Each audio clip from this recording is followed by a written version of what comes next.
Bonjour à toutes et à tous et bienvenue dans votre émission préférée, celle qui décortique l'actualité avec la verve et l'incisivité que vous connaissez. Aujourd'hui, depuis le studio C de Corbeau News Centrafrique, nous allons parler d'un sujet malheureusement récurrent, ces drames qui se produisent et que l'on a trop souvent tendance à ranger dans la catégorie des accidents ou des calamités naturelles. Mais est-ce vraiment si simple? Pour y voir plus clair, je suis avec notre excellent journaliste de terrain, Anselme Bata. Bonjour Anselme. Bonjour Gisèle et bonjour à tous nos auditeurs. Quand le MADEPC prend la parole pour pointer du doigt des défaillances, on sait que l'affaire est sérieuse et mérite d'être scrutée. Je suis prêt à décortiquer ce communiqué avec toi.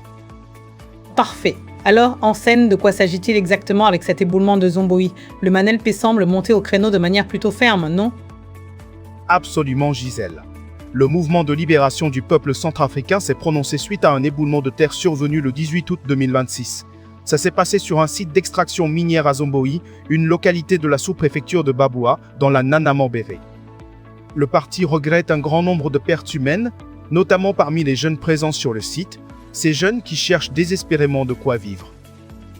Des jeunes qui cherchent de quoi vivre, c'est là que le bas blesse, n'est-ce pas? On parle donc d'un drame humain qui frappe des populations déjà en situation de grande vulnérabilité.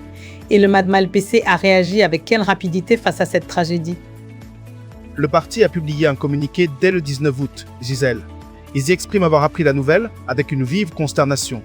Le communiqué précise que de nombreux jeunes en quête de subsistance figurent parmi les victimes. Le décompte précis des vies perdues restait flou au moment de la parution de leur déclaration. Une vive consternation, on peut les comprendre. Mais au-delà de la douleur, le MADEPC ne se contente pas d'exprimer ses condoléances, il va plus loin. Peux-tu nous expliquer la position du parti et de son président, Martin Ziguélé?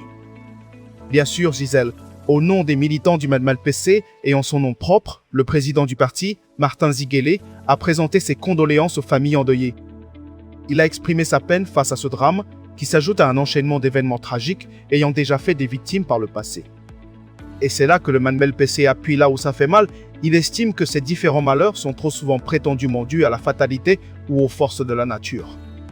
Pour le parti, cette explication ne tient plus la route quand il est question de défaillances claires dans l'organisation et la supervision des activités concernées.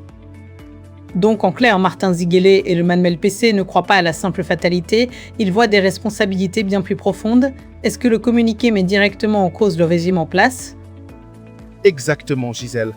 Martin Ziguélé affirme sans embâche que le pouvoir en place porte une part de responsabilité dans la prévention de ce genre de malheur. Il pointe du doigt spécifiquement la gestion des transports et de l'extraction des richesses du sol, des domaines qui, selon le MADEPC, doivent d'abord assurer l'intégrité physique de nos concitoyens plutôt que de les exposer au danger. C'est une attaque directe, Anselme. Le MADEPC ne mâche pas ses mots. Quelles sont les solutions ou les mesures concrètes que le parti demande pour éviter que de tels drames ne se reproduisent? Le MADEPC appelle à l'adoption de garde-fous clairs, à une meilleure organisation et à un suivi rigoureux des opérations. L'objectif est limpide, prémunir nos populations des dangers qui les guettent, surtout celles qui, par nécessité, travaillent dans des conditions à haut risque. C'est une demande de transparence et de responsabilité pour garantir la sécurité de tous.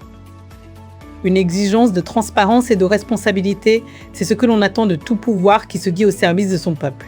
Mais la question demeure, l'empereur Faustin Archange Touadéra et son entourage écouteront-ils ces appels? Ou est-ce que nous allons, encore une fois, assister à la même rengaine des calamités naturelles? Merci Anselme pour cette analyse pointue. Merci à toi Gisèle. Cet article a été rédigé par moi-même, Anselme Bata. Pour toutes vos réactions et pour nous faire parvenir vos informations, n'hésitez pas à nous contacter sur WhatsApp ou par téléphone au +1 36 64 35 60 60 60 26 ou au +1 36 60 60 33. C'était Anselme Bata pour Corbeau News Centrafrique. À très vite. À très vite Anselme. Et à vous, chers auditeurs, restez branchés sur Corbeau News Centrafrique pour une information toujours vivante et sans compromis.